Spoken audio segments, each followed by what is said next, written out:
ನಮಸ್ತೆ ಬಂಧುಗಳೇ, ನಾನು ನಿಮ್ಮ ಗಾನಸುಮ ಪಟ್ಟಸುಮನಹಳ್ಳಿ. ಇಂದು ನನ್ನದೊಂದು ಕವಿತೆಯನ್ನು ವಾಚನ ಮಾಡುತ್ತಿರುವೆ. ಕವಿತೆಯ ಶೀರ್ಷಿಕೆ ಅವರೆಂದೂ ನನ್ನೂರು.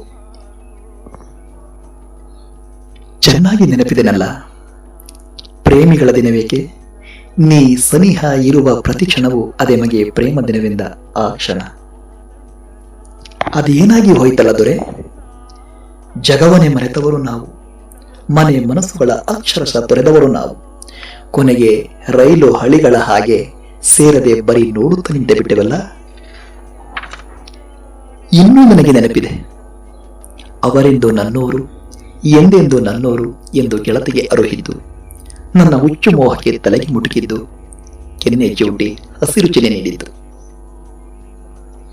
ನಲ್ಲ ಎನ್ನಲೆ ನಿನ್ನ ಸವಿನೆನಪೆ ಮನದಲ್ಲಿ ಆರಾಧನೆ, ಹಾಡುಗಳು ನಿಮಗಾಗಿಯೇ ಸೃಷ್ಟಿಯಾದವೆ ಎಂದು ಶಾಲೆಯ ಪಠ್ಯ ಓದುತ್ತಿದ್ದರು.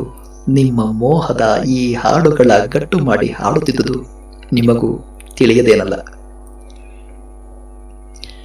ನಾವು ಜಪಿಸಿದ ತಪಿಸಿದ ಪ್ರೇಮ ಧ್ಯಾನಕ್ಕೆ ಪ್ರೀತಿ ವರದಾನವಾಗಬೇಕಿತ್ತು. ಬದುಕೆಲ್ಲ ಗಾನದ ಹೂಮಳೆಯಲ್ಲಿ ಓಲಾಡಬೇಕಿತ್ತು. ಆದರೆ ಆ ಪ್ರೀತಿಯು ನಮ್ಮ ಮೇಲೆ ಕಾರ್ಮೋಡದ ಮಳೆ ಸುರಿಸಿ ಆ ಮೋಡದ ಬಾನಲ್ಲಿ ದೂರ ತಾರೆಗಳಾದವೇ ಹೊರತು ಸಿಂಧೂರ ತಿಲಕವಾಗಲೇ ಇಲ್ಲ. ಪ್ರತಿ ಪ್ರೇಮದ ದಿನದಂದು ಮನೆ ಸಿಂಗರಿಸಿ, ಮನವ ನಿಮ್ಮಲ್ಲಿರಿಸಿ, ಒಲವಿನಲ್ಲಿ ಪೂಜೆಯ ಮಾಡಿ ಪತಿಗೆ ಮಂಗಳಾರತಿ ನೀಡುವಾಗ ದೇವರ ಪ್ರಸಾದವೆಂದು ಸುಳ್ಳಾಡಿಬಿಡುತ್ತೇನೆ. ಮಕ್ಕಳು ಒಲುಮೆಯ ಪ್ರಸಾದಕ್ಕೆ ಮುಗಿಬೀಳುತ್ತವೆ. ಧ್ಯಾನ ನಿಮ್ಮದಾದರೂ ಭಕ್ತಿ ಮಾತ್ರ ನಮ್ಮವರಿಗೇ ಮೀಸಲು. ಹರೆಯದಲ್ಲಿ ಹಾಸೆ ಉಕ್ಕಿಸಿ ಪ್ರೀತಿಯ ಮಳೆ ಸುರಿಸಿ ಕೊನೆವರೆಗೂ ಇರುವೆನೆಂದು ಭಾಷೆ ಇರಿಸಿ ಬೇರೊಬ್ಬಳ ವರಿಸಿ ನಡು ನೀರಲ್ಲಿ ಬಿಟ್ಟು ಹೋದಿರಲ್ಲ. ಆ ಕ್ಷಣ ಜಗವೇ ಬೇಡವೆನಿಸಿತ್ತು, ಸಾವು ಕೂಗಿ ಕರೆದಿತ್ತು. ಆಗ ಬಂದು ನನ್ನ ಬಾಳ ಬೆಳಗಿದವರೇ ನನ್ನವರು. ಕ್ಷಮಿಸಿ ಬಿಡಿದೊರೆ, ಅಲ್ಲಿಂದಲೇ ಹರಸಿಬಿಡಿ.